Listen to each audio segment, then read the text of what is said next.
Te invitamos a conocer de otra forma algo más sobre la actualidad, personajes, temas de interés, debates, charlas, sobre todo aquello que nos preocupa y nos interesa. En Radio Esperantia creemos en la cercanía y queremos conocer otros aspectos de nuestro día a día. Un espacio sugerente, entretenido, cercano y siempre ligado al ciudadano. Revista de Radio Esperantia, otra forma de entender la radio.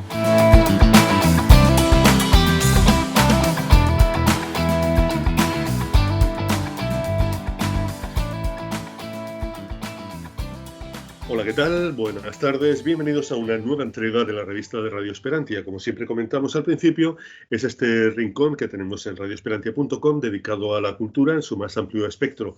Por aquí pasan novelistas, literatos, ensayistas, cineastas, compositores, músicos, filósofos, todo aquel que tiene algo que proponernos tiene su cabida aquí en nuestro programa, la revista de Radio Esperantia. Recibe el cordial saludo al comienzo de quien va a estar contigo los próximos minutos, Fran J. Saavedra, y después de haber tenido últimamente, así, déjame que te enumere de memoria, pues 2 o 3 novelistas, 2 ensayistas, un luthier y un músico, pues volvemos al mundo del cine. Y en este caso, pues vamos a hablar con un buen amigo, con el amigo Federico Serra, que acaba de estrenar un excelente documental prácticamente la semana pasada. Vamos a hablar con él y además nos va a contar pues los próximos proyectos que tiene ya prácticamente en harina. Así que sin perder un instante, agradecemos enormemente al amigo Federico Serra que haya aceptado nuestra invitación para charlar aquí en radioesperantia.com y su disponibilidad. Federico, un verdadero placer, encantado de saludarte y por supuesto, bienvenido. ¿Qué tal? ¿Cómo estás? Muchas gracias, Fran, por el espacio y también un enorme saludo desde Santa Cruz de la Sierra, Bolivia. Muchas gracias por la introducción. Que no lo hemos comentado, él está en Santa Cruz, en Bolivia, y él pues le he preguntado, dice, bueno, es medio argentino, medio boliviano, está allí de las dos raíces, que es lo bueno de tener pues esos ancestros, que bueno, pues un poco vas bebiendo de diversas fuentes.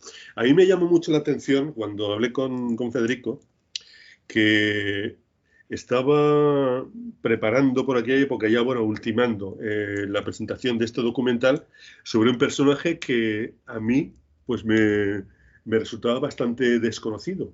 Y por eso pues vamos a hablar con él, que es Nuflo de Chávez, un conquistador espectacular. Yo lo desconocía, debo sincerarme contigo. Federico, lo he conocido a través de ti, he empezado a buscar y ya me he enterado de quién era, pero me parece una historia realmente increíble. Y vamos al comienzo. ¿Cómo se te ocurre realizar un documental sobre este personaje? ¿Cuál es la idea así primigenia, el origen, la génesis de esta historia, Federico, que me parece bastante curioso? Ante todo, te quiero decir que me causa una gran satisfacción que te haya servido y que hayas conocido a don Nuflo, como simpáticamente le digo yo, porque ahí viene un poco la idea. Es decir, por estos lares en el cono sur de Hispanoamérica, son muy conocidos los adelantados, conquistadores, Pedro de Mendoza, Magallanes, Elcano, Balboa en Centroamérica. Toda esa historia muy conocida y seguramente ustedes por allá deben estudiar esto en el colegio secundario, en el nivel medio, digamos. Pero en cambio a Nuflo de Chávez, es decir, un señor que nace en 1518, muere trágicamente, digamos, en 1558. La verdad que no lo conocía casi nadie, salvo los habitantes de esta hermosa ciudad que se llama Santa Cruz de la Sierra, en Bolivia, del cual él es fundador en 1561. Digamos que de Bolivia es muy conocido, digamos, en el mundo Francisco Pizarro, ¿no? Como conquistador de tierras altas. El que no conoce Bolivia, bueno, un poco te adelanto que Bolivia es una especie de Himalaya, ¿no? Conformado por tierras bajas a nivel del mar, que son las 2/3 partes, digamos, del oriente boliviano, pegado a la Amazonía, ligado a Brasil y a Paraguay. y tierras altas más ligadas al Perú, ¿no? Es decir, te decía un Himalaya porque a lo largo de 500 kilómetros, que es muy poco para Sudamérica, se eleva a 4.000 metros de altura, ¿no? O sea, si tú vienes acá a Bolivia, llegas a Santa Cruz, estás a nivel del mar, más o menos a 200 metros del nivel del Atlántico, pero si te tomas un avioncito o un micro hacia a la capital, que es La Paz, vas a subir a 4.000 metros de altura. Sí, sí, sí. Así. Entonces, New Floyd Chávez es muy conocido acá, porque es el fundador de la ciudad, pero muy desconocido porque es el que funda, digamos, el oriente boliviano, funda la ciudad de Santa Cruz, al igual que Pizarro, digamos, en tierras altas. Entonces, de ahí surge la motivación de este hombre, este conquistador, que marca la hispanidad y que por otro lado hace mucho por la hispanidad, digamos, en este gran sector, en este gran lado de Bolivia, y que inclusive tiene una gesta importante porque si revisás la historia y bueno, y si pudieran ver el documental que hicimos, él en definitiva es un adalid de los indígenas, es decir, él defiende a los indígenas justamente de algunos atropellos que surgían por aquellas épocas. Se va caminando, por ejemplo, prácticamente desde los llanos de Santa Cruz de la Sierra a ver al virrey de Lima en aquellos años, lo cual era, digamos, una proeza, ¿no? Para dirimir un conflicto que tuvo con otro núcleo conquistador español que fue Andrés Manso. Entonces, bueno, este personaje, hoy diríamos novelesco, pero en esa época no era tan romántica la cosa, surge como idea de revalorizarlo como alguien, digamos, que desde la hispanidad, es decir, nosotros sostenemos de que en realidad nuestras independencias quizás fueron un mal momento, porque somos el mismo pueblo, hablamos el mismo idioma desde Centroamérica, inclusive desde el sur de Estados Unidos hasta la Antártida, hasta la Patagonia Argentina. Sí. Entonces, somos un mismo pueblo, la hispanidad, el pueblo español, es decir, no éramos colonia de España, éramos España. Sí, sí, sí. Pero tenemos diferentes acentos, como también los tienen ustedes en la península. Entonces esa fue la idea. Me parece muy curioso, Federico. A mí me llamó mucho la atención cuando empecé a leer sobre New Floyd Chávez. Yo leo muy deprisa y dije, pues nació en Santa Cruz de la Sierra. Y dije, fíjate, nació en la misma ciudad que conquistó, pero no.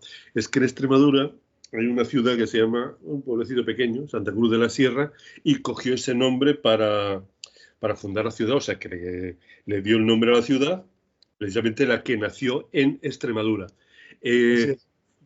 Federico, ¿qué es de la historia de este hombre, que supongo que tendrá 1.000 millones de anécdotas, qué es lo que más te ha sorprendido? Algo que hayas leído, te hayas documentado y hayas dicho, esto me parece increíble realmente que haya sucedido. Algo que te haya impactado realmente cuando empezaste a documentarte sobre este hombre. Déjame decirte ante todo que tuve muchísima emoción al tener, gracias al Museo de Historia de Santa Cruz, documentos originales de don New Floyd Chávez. Pero respondiendo a tu pregunta, querido Frank, lo que más me sorprendió en la corta investigación histórica que hicimos fue el hecho de que, además de ser un militar, además de ser un capitán, digamos, español, pero muy propio de la época, era un gran orador. Era un tipo aparentemente con mucha elocuencia, digamos. Era alguien capaz de resolver conflictos vía el diálogo. Es decir, no muy común en una formación militar, ¿no es cierto? Por lo menos quizás no en esa época. Entonces, esa característica de negociador, de dialoguista auténtico que tenía New Floyd Chávez, lo hizo justamente hacer lo que hizo, fundar ciudades, tener discusiones y diferencias con otros núcleos colonizadores, como el de Andrés Manso, por un tema, digamos, de esclavista, digamos, parecía que en otros núcleos colonizadores un poco se miraba para otro lado, cuando la corona portuguesa capturaba, por ejemplo, indígenas, y los llevaba esclavizados a lo que sería hoy Brasil. Sí, sí. Un poco lo que relata la película The Mission, ¿no? La famosa película Sí, sí, de sí. Guardelito. Y bueno, él se opone, digamos, a todo eso, va a denunciarlo justamente a Lima, como te decía, al virreinato de Lima, como te decía en ese momento, se va caminando. Entonces, eso hace, digamos, una serie de características de Ñuflo de Chávez, que es digno realmente de rescatar la historia y sorprendentemente, bueno, nadie sabe, digamos, por qué nadie se le ocurrió rescatar, digamos, a un personaje, a alguien tan benemérito como fue este capitán español, ¿no es cierto? Entonces, de ahí viene un poco la motivación, pero básicamente a mí lo que más me sorprendió fue esa gran elocuencia y esa gran capacidad dialoguista que tenía él. Y saco como conclusión, por supuesto, esto es parte, digamos, de algo eh, del puede ser, ¿no? Nunca vamos a saber realmente qué pasó. Yo creo que esa característica dialoguista y elocuencia justamente le llevaba a hablar con todo el mundo, con toda la gente, y ahí también peca un poco de, digamos, hasta te diría de ingenuidad por su trágico final, ¿no? Déjame expoliarte el documental, por lo menos, aunque pueda ser, aunque después lo vayan a ver. Este, Él muere a raíz justamente de cierto contacto que tiene con los aborígenes itatines, y Sí. el cacique Itatín, es decir, bueno, lo invita a él, su comitiva, le hacen una cena, mejor, bueno, lo agasajan, mejor dicho, y cuando se van a dormir, el cacique Itatí lo mata, ¿no? Lo mata con un elemento contundente, ¿no? Es decir, muere, digamos, asesinado. Y yo creo que fue justamente por eso, creo, a ver si creo entender, de que es esa excesiva bonomía que tenía Ñuflo de Chávez y confiar en gente que quizás no tendría que haber confiado, ¿no? Tendría que haber sido un poco más desconfiado y quizás hubiera vivido unos cuantos años más. Pero bueno, la historia fue así, ya está, y bueno, él es asesinado en 1558, joven, es decir, 50 y pico de años, y bueno, así que bueno, quizás no fue tan bueno ser tan confiado, tan dialoguista, tan elocuente, ¿no? Puede ser, es una cuestión que no nunca lo sabremos. Exactamente. Tengo una curiosidad, Federico, porque, como bien sabes, desde hace unos cuantos años hay una, digamos, revisión de todo el contexto histórico, sobre todo en Hispanoamérica, y hay una corriente que dice que, bueno, que deberíamos volver a pensar en una supuesta e hipotética reunificación, porque tenemos el mismo idioma, prácticamente la misma religión, la gastronomía, la cultura es prácticamente similar con las diferencias que tenemos en cada territorio, que es lógico, también en regiones ocurre lo mismo. Entonces la curiosidad que tengo es cómo ha sido recibido este documental, porque también estamos viendo, hay gente que, bueno, que tira estatuas de Isabel la Católica, que estos días se cumple pues el aniversario de su nacimiento, están derribando estatuas de Junípero Serra, de Colón, etcétera, etcétera, como un poco querer quitar toda una historia que nos ha unido. ¿Cómo ha sido recibido este documental? Si has tenido alguna crítica negativa, cuéntanos un poco, que tengo curiosidad por saber qué es lo que realmente pues, has visto tú en primera persona, en lo que ha sido este documental, Federico. Sí, bueno, mira, por estos lares, el documental sobre Ñuflo y Chávez, por un lado, despertó curiosidad y hasta se constituyó en principio como una cierta novedad por todas estas cuestiones que te comentaba antes. Mm, Porque en general de Ñuflo y Chávez, bueno, para la mayoría de la gente es una calle que existe acá en Santa Cruz de la Sierra, bueno, los escolares saben que tomaba el nombre y fundó la ciudad solamente, o mejor dicho, en honor a la Santa Cruz de la Sierra, en Extremadura, en España, en la sí, España peninsular, donde él había nacido, pero no mucho más de eso, ¿no es cierto? Entonces, Lo bueno fue, digamos, que se amplió el horizonte y la gesta de alguien que cumplió todos los requisitos y todas las cosas para figurar en la historia, junto con, ya te digo, Balboa, Elcano, todos los grandes de la historia. Ahora, lo que más me interesa de tu pregunta, que me parece muy atinada, es, bueno, ¿qué críticas negativas se hizo? Bueno, obviamente las críticas siempre están a la orden del día, y obviamente cada personaje que vos reflejas en el cine, tanto de ficción como en el documental, están dentro de un contexto y dentro de un marco histórico.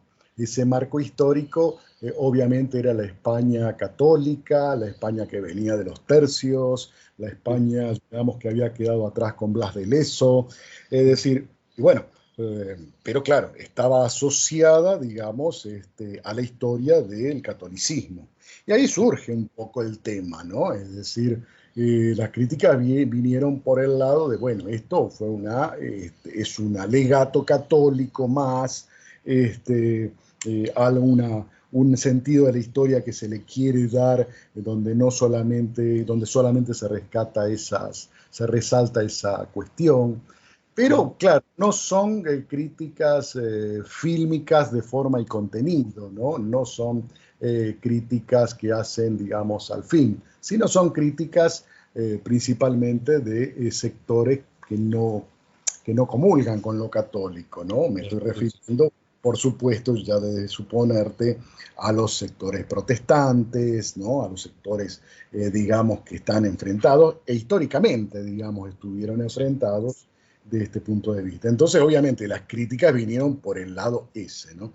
Y más en estas regiones, que hay muchísimo movimiento evangélico, protestante, etcétera, ¿no? Es decir, recordar que, por ejemplo, un gran país como Brasil, enorme país continente, bueno, hasta hace poco tiempo tuvo un presidente, Jair Bolsonaro, obviamente sostenido por sectores evangélicos, ¿no? Por sectores protestantes.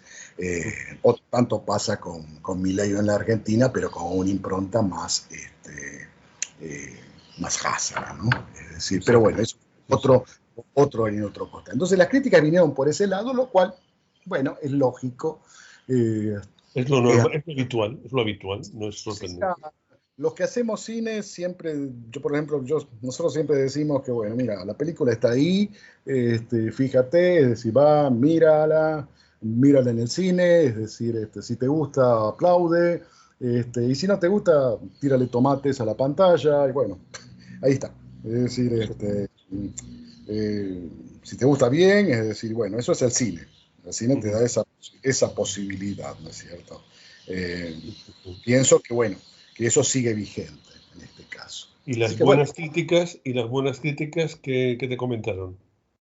Las buenas críticas tuvieron que ver justamente con todo lo que no se conocía de este personaje, de este personaje histórico, que tiene que ver con su gesta, los inconvenientes que tuvo que atravesar, ¿no es cierto? Enfermedades, enormes meses de caminata para llegar al Virrey del Río de la Plata, su trágico final, toda esa parte era muy desconocida de alguien así, ¿no? Es decir, eso fue lo valioso, a mí me parece que fue lo más rescatable que tuvo este documental, porque como bien ya vos sabrás, un documental no es lo mismo que una película de ficción, generalmente tiene menos público, ¿no? Sí, y la verdad que realmente fue una gran satisfacción que una cadena internacional como la Caribbean Films, o mejor dicho, la cadena de exhibición internacional del Cine Center, se haya interesado, digamos, en este documental y lo haya puesto en cartelera junto con film de ficción, ¿no? Entonces, fue una cierta experiencia curiosa, ¿no? Porque ver, después te puedo mandar inclusive algunas fotos del estreno, ver, digamos, a un personaje así, es documental junto, digamos, con, claro, una serie de películas comerciales y eso. Así que eso fue lo rescatable y me parece muy bien. Y en ese sentido nos dio mucho más fuerza para hacer lo que estamos haciendo ahora, ¿no es cierto? Que es programando una película. Exactamente. Para completar la financiación tuviste muchos problemas y luego ya, si quieres, hablamos de la distribución, porque una cosa es conseguir los fondos para hacer el proyecto en sí, en este caso el tuyo, un documental, y luego viene la segunda parte, que es cómo lo vendes, porque claro, aquí si no la distribuyes o en el caso de televisiones o plataformas, si no te la compran, pues se queda ahí en un cajón y no consigues recuperar lo invertido. Cuéntanos un poco el proceso, si te apetece, y un poco tu experiencia a la hora de levantar este proyecto, Federico. Sí, mira, francamente, como decimos en Buenos Aires, ¿no? Como decimos en Argentina, fue hecha a pulmón, ¿no? A pico y pala, digamos, con el aporte muy solidario de gente particulares, digamos, que apostaron al proyecto, que creyeron, digamos, en el guión, que comprendieron la idea, fundamentalmente la idea histórica revisionista que conllevaba esto.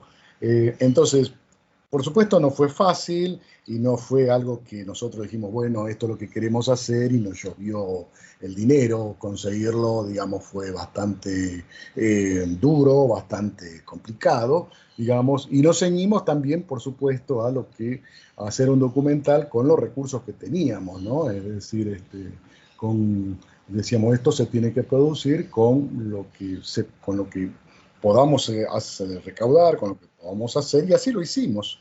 Entonces, bueno, misión cumplida, ahora ya fue una experiencia muy enorme, muy buena para otra película de ficción que estamos programando, que estamos ya pensando en una preproducción, con la cual sí, digamos, que esperamos ya, digamos, reponernos y poder crear una especie acá en Bolivia de preproducción o sentar las bases hipotéticamente lo que podría ser una industria con mayor continuidad, dado que en Bolivia, digamos, existen muy buenos realizadores de cine.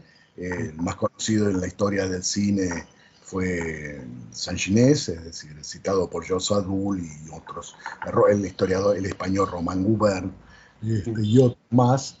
Eh, y hoy en la actualidad, digamos, hay otros realizadores también de importancia, pero no constituyen todavía una industria fílmica al estilo español, al estilo mexicano o argentino o brasilero, ¿no? Entonces, bueno, esperamos que estas continuidades que estamos, gracias a Dios, pudiendo hacer, logre establecer eso, las bases para lo que puede ser un principio, una industria profílmica, ¿no? Esperemos.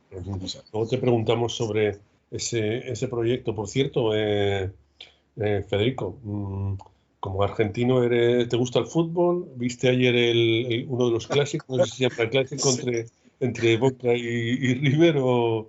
Bueno, la verdad que estoy un poco amargado con eso, porque ayer justamente el clásico Boca River, donde bueno, yo por lo menos esperaba como simpatizante de River Plate que ganásemos el partido. Bueno, la verdad que pasamos una vergüenza enorme.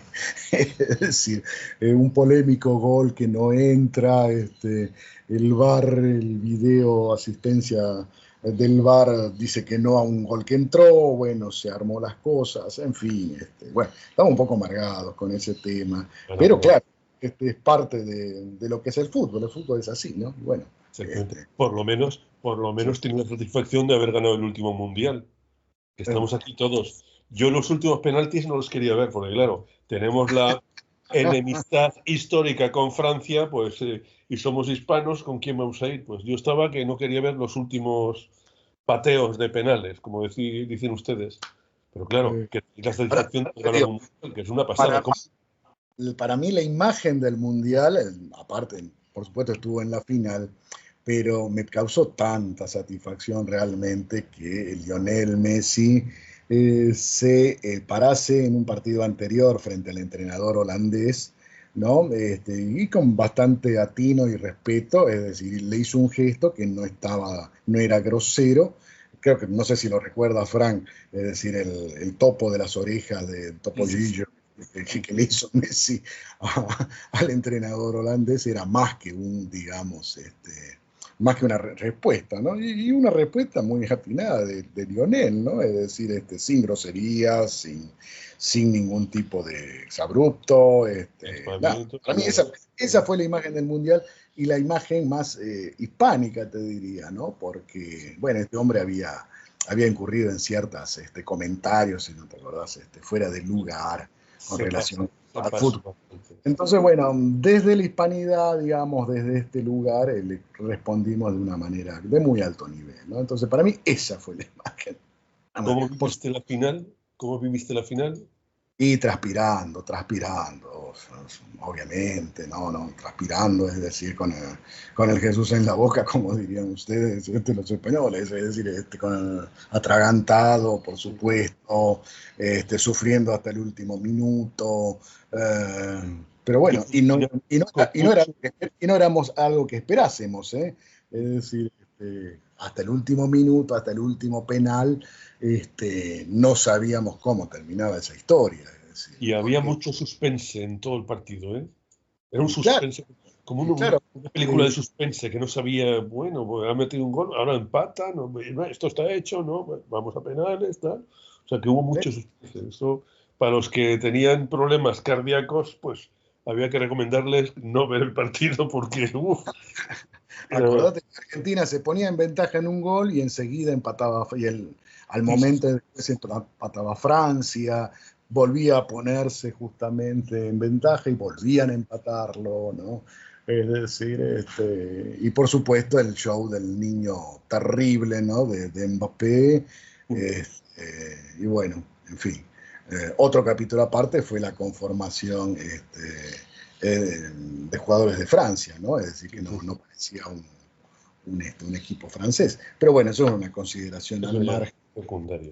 Pero bueno, que os quiten lo bailado, como se dice aquí, que tenéis ya 3 mundiales, mira, y es una gran satisfacción para un país hermano por mi parte. Yo lo disfruté como si estuviera en Buenos Aires. Hablando de todo un poco, Federico, ¿qué te iba a decir? ¿Por qué crees que está surgiendo con tanta fuerza digamos, proyecto, amago de proyecto, de quizá hipotética reunificación entre todos los países que conformamos en el momento la hispanidad? ¿Por qué crees que en este momento concreto está surgiendo con tanta fuerza esta corriente? Ya, francamente, yo creo que hay una sola razón, digamos, ¿no? Principal, por supuesto, hay miles de razones adyacentes y que muchas son muy válidas en diferente tenor, pero hay una que es fundamental y que me parece que es que hoy, tal cual las cosas como están, y las cosas como están es un mundo, digamos, donde ya ha pasado, ya es historia la telemática, la informática, la robótica, la inteligencia artificial. En este mundo que es el que vivimos hoy, esos desafíos no se enfrentan desde países pequeños o aún países enormes como Brasil o Argentina, es decir, si no se enfrentan si se quiere, si hay una voluntad política, por supuesto, desde una unidad territorial, desde una unidad idiomática y desde una economía complementaria y digamos, un lugar desde donde responder, desde un lugar continental, te diría. Esa es la razón. Si no, te mueres. Es decir, hoy en día los bloques están muy claros. El bloque euroasiático, liderado por Rusia, el bloque indio de la India, el bloque chino. Y hoy en día, mira, prácticamente hay 4 o 5, te diría, enormes proyectos o cosas que se van constituyendo en el mundo, ¿no? Por un lado, bueno, en este occidente que predomina un poco un esquema liberal, digamos, de banquero, de financista, ¿no? Una Europa que está todavía enclavada, digamos, en lo que puede hacer el Vaticano, ¿no? Algo eurasiático, como te decía, en Moscú, algo que también se está definiendo en este momento, que es el tema del Medio Oriente, estos son bloques, pero son bloques, son perfiles históricos y visiones de lo que se está conformando. Frente a estos 4 o 5, llamémosle, tendencias tan importantes de lo que está pasando, la única manera de sobrevivir y seguir hablando español es conformando justamente una reunificación hispánica donde actuemos como un bloque de cara a esos otros bloques. Y el principal desafío, te diría, Frank, lo que yo veo es que los gobiernos, las sociedades comprendan de que el hispanismo desde el cual hablamos desde el continente del sur, digamos, no es un hispanismo que haga depender del gobierno de España, digamos, o de la España peninsular. Por el contrario, digamos, yo creo que sí, quizás la península tiene un buen soporte, una buena palanca de apoyo para expandir esto, es justamente en nuestros países sudamericanos, ¿no? Es decir, creo que el futuro, digamos, de España, digamos, no solamente entre la Unión Europea, sino entre estos bloques mundiales que estábamos hablando antes, se van a dar solo y cuando desde España también se comprenda de que la unidad idiomática, la unidad territorial debe surgir con un acompañamiento desde la España peninsular y que también desde Sudamérica podamos hacerle entender que esta hispanidad que nosotros pregonamos, que nosotros buscamos con películas como Ñuflo y Chávez o como otros proyectos también de cine hispanista que estamos pensando, no dependen justamente de la península, digamos. En ese sentido no vamos a subordinar un proyecto, sino es una unidad completa que tiene que resurgir entre dos lugares diferentes pero mancomunados por una unidad idiomática y por una cultura civilizacional, ¿no? Tenemos la misma cultura.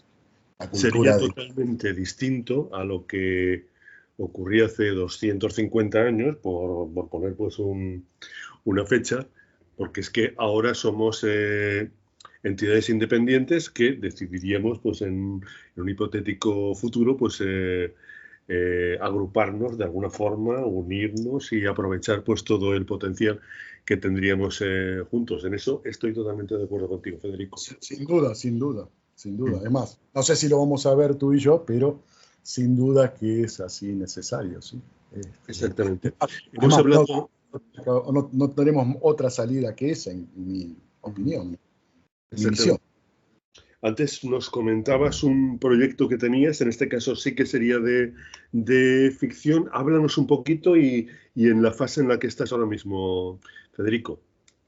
Sí, estamos tratando en el pre-rodaje, mejor dicho, en la preproducción de otro señor que lo llamamos el último realista acá del oriente boliviano, que se llamó Francisco Javier de Aguilera.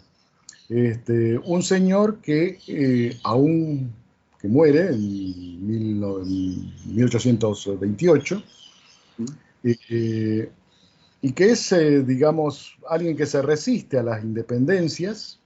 Ya Bolivia existía desde 1825 y Francisco Javier de Aguilera era gobernador de Santa Cruz. Hay una diferencia, ¿no? Es decir, él era se jactaba, digamos, de ser el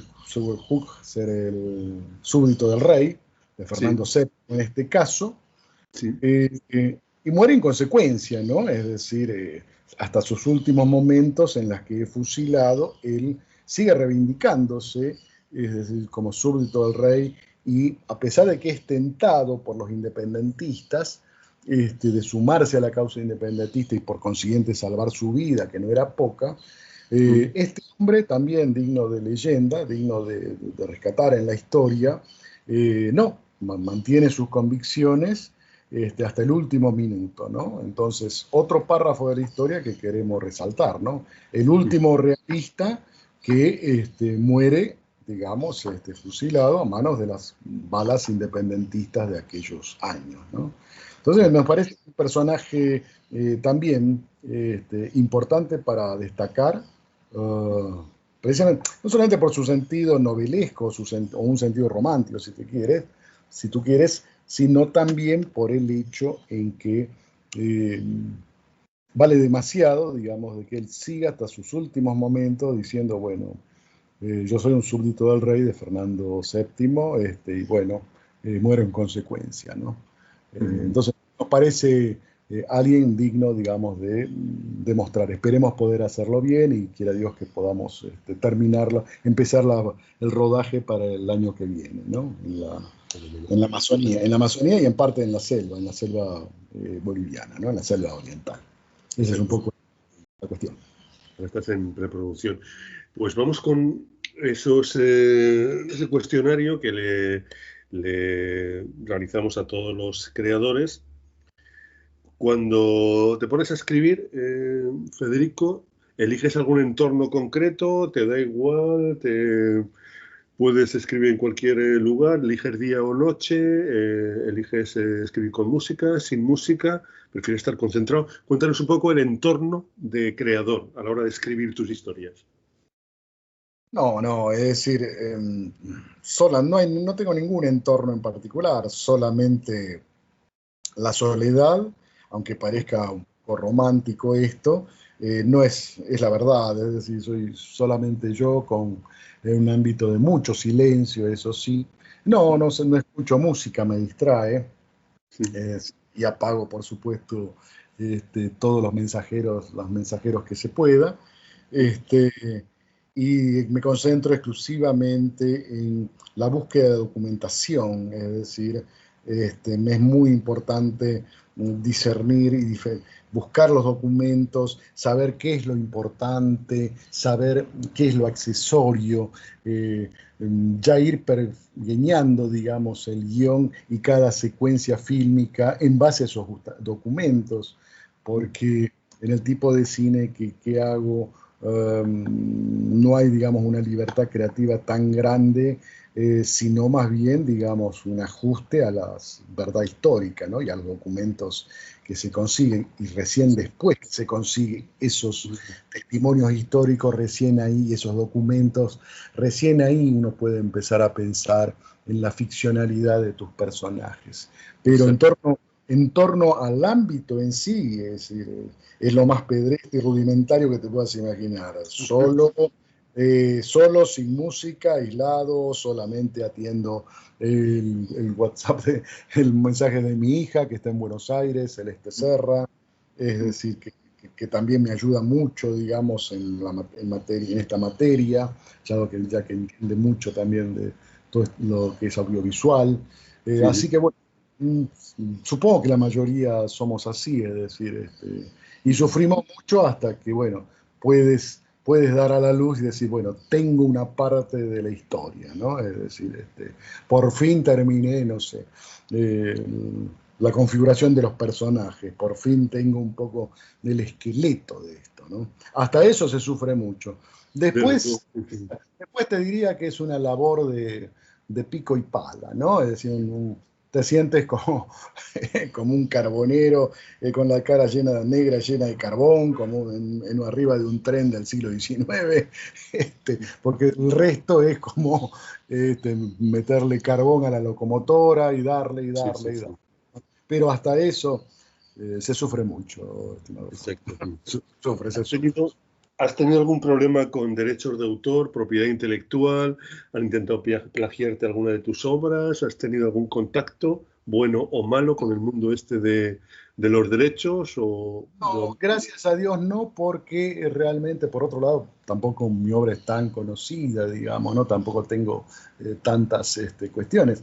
En general, busco y soy muy bueno encontrando, por ejemplo, música libre de derechos. Me he especializado, si quieres, en cosas así, es decir, en encontrar verdaderas joyas, verdaderas cosas que los creadores los ponen a disposición. Entonces, en ese sentido se puede. Después, por supuesto, el aporte original de música, relatos y voces originales de amigos, de actores, pero gracias a Dios no hemos tenido hasta el momento ninguno de esos tipos de reclamos y esperamos no tenerlos, ¿no? Y No buscamos tenerlos tampoco, es decir, si quizás en algún momento lo pudiésemos tener, realmente va a ser por alguna equivocación o error en el que incurrimos pensando de que lo teníamos, que era libre de royalty o free lo que usamos, pero bueno, gracias a Dios todavía no hemos tenido ninguna de esas cuestiones. Así que la pregunta iba muy más dirigida a que a ti te copiaran que no que tú pues pusieras algo más a que te piratearan a ti tus obras. Pero bueno, más o menos, si no se contestó la pero pues... de eso nadie está excluido, ¿no? Pero como decía un escritor argentino no hispanista, precisamente se llamaba Jorge Luis Borges, él se jactaba de que hacía literatura inglesa en Buenos Aires. Él decía, bueno, si me copian o hacen bien, lo importante es que hablen de mí, ¿no? Es decir, lo importante que se hable, ¿no? Bueno, y bueno, sí, bueno, si te copian o te piratean, y bueno, ya está, es decir, bueno. Ahí está el tema. ¿Qué te iba a decir? No, amargar. Vamos a seguir. ¿Has interactuado con la inteligencia artificial que está tan en boga en los últimos tiempos, prácticamente en todos los campos que observamos? Pues ha sido como un vendaval, ha entrado como un elefante en una cacharrería, como se dice por aquí. ¿Has tenido alguna incursión con la inteligencia artificial? ¿Has comprobado alguna cosa? ¿Has interactuado? ¿Cómo lo ves? ¿Crees que a los creadores nos va a quitar el trabajo? ¿Crees que es más una herramienta? ¿Qué opinas, Federico? Mira, prometo después mandarte algunos artículos míos sobre estos, en algunas páginas web con las que colaboro. No, absolutamente te digo, yo estoy bastante en contra del uso de la inteligencia artificial, es decir, no creo tanto que nos vaya a quitar el trabajo, porque, mira, dice un coronel amigo, que la inteligencia artificial, el coronel Carlos Pisolito, espero que escuche esta grabación, dice que la inteligencia artificial, dice, no, todavía no puede atarme el cordón de mis zapatos, ¿no? Es decir, y yo creo que la inteligencia artificial podrá producir mediante la robótica y otras cuestiones, fábricas automáticas y autos sin chofer, y un montón de cosas, ¿no? Y misiles teledirigidos, por supuesto, pero el campo creativo justamente es el más débil para la inteligencia artificial. Creo firmemente en y no es solamente una cuestión de fe, creo que la creatividad humana es muchísimo mayor, pero fundamentalmente pensando en que la inteligencia artificial no son otra cosa que códigos que escribe alguien, ¿no? Es decir, son opiniones en formato de código, si querés HTML o si querés, bueno, los informáticos saben de qué hablo, pero son opiniones. Los famosos algoritmos son eso. Es decir, son opiniones con formatos de códigos. Entonces, yo no solamente lo recomiendo, sino que al mismo tiempo creo que es una enorme involución. Y quienes se pueden basar en la inteligencia artificial para los usos creativos, creo que solamente van a tener como resultado productos estándares, es decir, productos hechos, digamos, como una fábrica completamente de productos y un material terminado, te diría ya de tipo secuencial, ¿no? Es decir, y de la secuencia se cansa, es decir, te das cuenta. Te das cuenta. Y muy, no sé, que es prácticamente todo igual. Yo estaba haciendo mis incursiones porque yo como creador pues estamos expectante a ver qué nos va a traer, qué no nos va a traer, nos vamos a quedar sin trabajo, lo que te comentaba antes Federico, qué es lo que va a ocurrir, qué tal. Pues mira, he estado observando que lo que acabas de decir, tienes toda la razón, y la inteligencia artificial, el único hándicap que tiene, que no tiene humanidad. Parece de perogrullo, suena de perogrullo, que la inteligencia artificial no es humana, pero es así. La humanidad que tiene un creador en cualquier rama no la tiene la inteligencia artificial. Yo he probado con guiones mezcla personajes, mezcla sentimientos, mezcla tramas, o sea, no está todavía preparada. Y la conclusión que llego es eso, que últimamente te encuentras, como tal estás comentando, Federico, que prácticamente todo lo que está generado por inteligencia artificial, todo sigue un patrón muy similar. Entonces, por ejemplo, ves cuadros, escritos, cosas de estas que tienen un patrón muy similar, y entonces es un problema que vamos a tener dentro de unos años con gente que no son creadores, que simplemente pues insertan el código o ponen lo que hay que poner para crear alguna cosita. O sea que en ese caso te doy la razón, aunque también considero que es una gran herramienta para facilitar algunas tareas que para los humanos pues nos suelen ser un poquito más engorrosas. Pero fuera de eso, yo creo que vamos a poder convivir tranquilamente, y mientras no sea tan humana, que no lo va a conseguir, pues estamos todavía a salvo. ¿Verdad, Federico? Sí, pero estrictamente en el campo creativo, digamos, yo te diría, te agregaría solamente, Fran, a todo lo que dices, que me parece tremendamente acertado, el hecho de que la inteligencia artificial para los usos creativos provoca también la alienación, ¿no? Es decir, es un gran fabricante de productos alienantes, ¿no? Productos iguales, estándares que se marcan y que en definitiva, acostumbra y domestica a las sociedades en ese tipo de cuestiones, ¿no? Es decir, en el cine vos lo ves mucho también eso, y a tal punto, ya te digo, es decir, vos ves grandes producciones hechas obviamente con grandes inteligencia artificial que no son los de A, que no tienen la repercusión ni la calidad de los que tienen cosas antes, ¿no? Por ejemplo, el último que he visto fue el Napoleón, ¿no? Sí.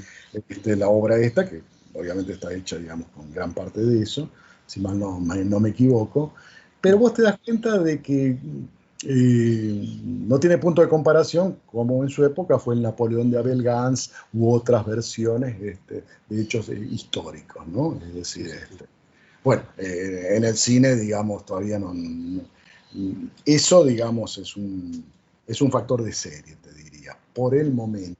Esperemos que siga así. No sé, no lo vamos a ver, no sé. Bueno, todavía esto está en, como se dice, la noticia en desarrollo. Y bueno, y lo que se viene, lo veremos o no. Vamos a ver. exactamente. De todas formas, pues mira, de momento estamos conviviendo, más o menos, y ya veremos a ver qué es lo que nos depara en un futuro no muy lejano. Federico, ha sido un verdadero placer estar compartiendo este tiempo contigo. Nos ha encantado conocer algo más de la historia de ese personaje tan desconocido, al menos para mí, que yo, si no te hubiera conocido, pues para mí Nuflo de Chávez hubiera sido todavía un personaje desconocido, y a mí me ha alegrado mucho conocerlo. Y como veo que no paran de hacer cosas, si te parece, pues en unos meses ya, cuando tengas a punto ya la película sobre Francisco Javier Aguilera, este último realista, pues volvemos a contactar y pasamos aquí un ratillo charlando. Plan amigable, tranquilos, hablando de lo que nos gusta, del mundo del cine, la creación y todo esto, ¿te parece? No solamente me parece, sino que te vuelvo a agradecer, querido Fran, este espacio, este momento, y por supuesto quedo comprometido para vos y toda tu audiencia, y esperamos volver a tener buenas noticias. Exacto. Así que un gran saludo desde Santa Cruz de la Sierra, Bolivia, y principalmente un gran saludo a ese lugar tan hermoso en la península que también lleva el mismo nombre en Extremadura, Santa Cruz de la Sierra. Exactamente, pues despedimos al amigo Federico Serra, cineasta boliviano / argentino, que ha presentado este pedazo de documental espectacular sobre un héroe bastante desconocido, Nuflo de Chávez. Y nosotros, ¿qué te iba a decir? Vamos a poner el punto final. Lo que te iba a decir es que no te preocupes con todos los nombres que ha comentado Federico, porque los enlaces a la forma de de acercarte al documental de Ñuflo de Chávez, la forma de acercarte a la filmografía de Federico, a su historia, a todo esto que está comentando, pues vas a tener ahí los enlaces correspondientes, así que no te preocupes. Recibe el cordial saludo de Frank J. Saavedra desde la realización y presentación y, como decimos siempre, a ser moderadamente felices y que pase un buen resto de día. Hasta entonces, muchísimas gracias.